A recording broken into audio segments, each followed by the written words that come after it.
नाराए हम्द। आज अपने दिलों को सख्त ना करो, बल्कि खुदा की आवाज सुनो।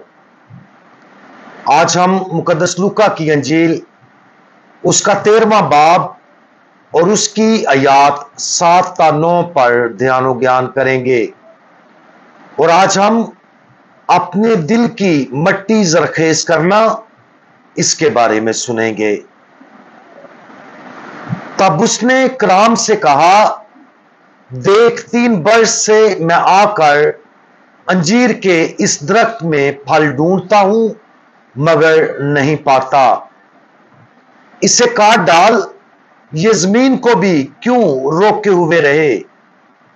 पर उसने जवाब में उससे कहा, आए खुदावंद, इस साल और भी इसे रहने दे कि मैं इसके गिर्द थाला खोदूं और खाद डालूं, शायद कि आइंदा फले, नहीं तो फिर कटवा देना।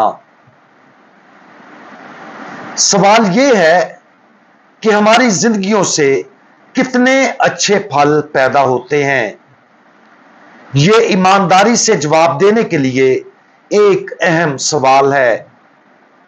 अपनी जिंदगियों से पैदा होने वाले फल को देखने और यह जानने का एक बेहतरीन तरीका है कि आया हम खुदा की मर्जी को पूरा कर रहे हैं या नहीं। अच्छा फल मुख्तलिफ तरीकों से पैदा होता है और मुख्तलिफ शक्लों में जाहिर होता है। ताहम हमें जिस फल की तलाश करनी चाहिए वो दुगना है। सबसे पहले ये वो फल है जो हमारी अपनी रूह के अंदर पाया जाता है, जो कि सच्ची दुआ और खुदा के साथ इत्तेहाद की जिंदगी का नतीजा है।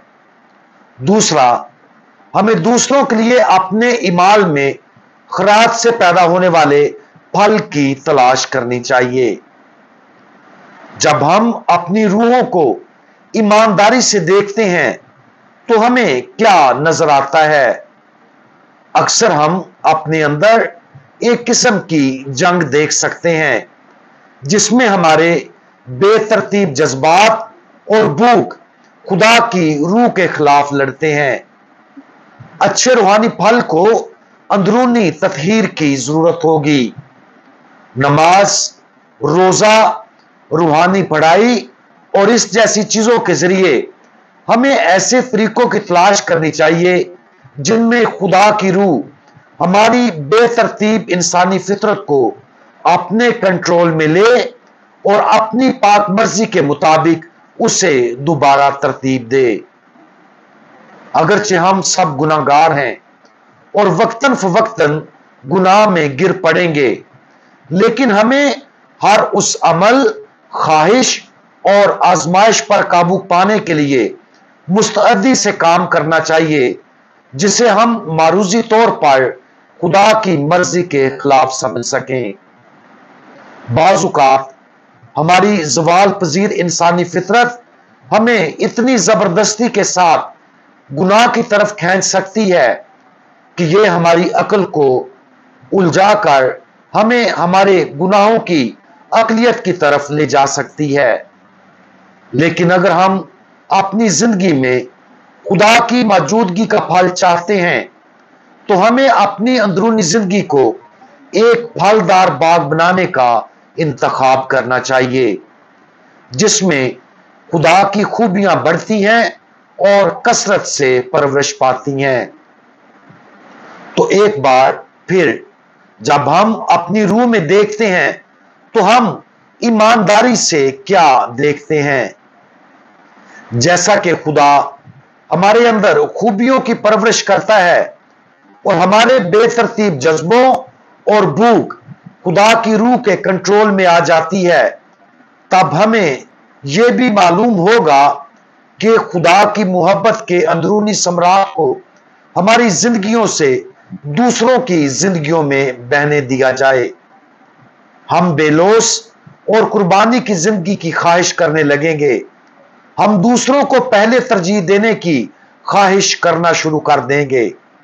हम दूसरों की जानों को कीमती और इज्जत से भरी समझेंगे और हम फैसले, सख्ती, गुस्सा और इस तरह की दूसरी चीजों पर काबू पा लेंगे। हम खुद को दूसरों की भलाई के ख्वाहिशमंद पाएंगे और मफूकुल फितरत तौर पर सबके साथ एहसान के बोझ से छोटे काम करने की तरफ राग़िब होंगे। लेकिन ये सब इंसान की बातनी जिंदगी से शुरू होता है, जिसे हमारा खुदावंद अपने फजल से परवरिश और जरखेज बनाना चाहता है, ताकि उसकी मोहब्बत के बातनी सम्राट अंदर ही बढ़े और बिलाखिर हर एक के रोजमर्रा के जाहिरी अमाल में बिल्कुल जाहिर हो। आज अपनी रूह को अंजीर के उस दरख्त की मानद होने पर गौर करें जो फल नहीं लाता। देखें कि हमारा खुदावंद हमारे पास आ रहा है और हमसे दरखास्त कर रहा है कि वो उसे जमीन काश्त करने और उसे जरखेज करने की इजाजत दे। जान लें कि इसके लिए हमारी तरफ से तब्दीली की जरूरत है। अगर हमें अच्छा फल लाना है तो हमें खुदावंद को अपनी जिंदगियों में काम करने की इजाजत देना है। उसके साथ काम करें, मुस्तैद रहें और हर मुमकिन कोशिश करें कि हम अच्छे फलों की कसरत हासिल करना शुरू कर दें, ताकि हम उन लोगों में शामिल ना हो जिन्हें खुदा के इंसाफ का सामना करना पड़े। हम दुआ मांगें। हमारे मेहनत कश खुदावंद, आप हमारी रूह की मट्टी को जरखेज करने के लिए तुंद ही से काम करने से बाज नहीं आते, ताकि आपकी रहमत के बीज उगें और वो अच्छा फल पैदा करें। बराए करम हमें वो फजल अता करें जिसकी हमें रोजमर्रा की नमाज, तौबा की मश्क और आपके मुकद्दस कलाम की तलाश के लिए वफादार रहने की जरूरत है।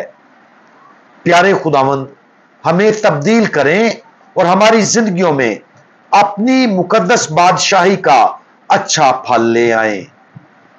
खुदावंद यीशु मसीह, हमारा भरोसा आप पर है। आमीन।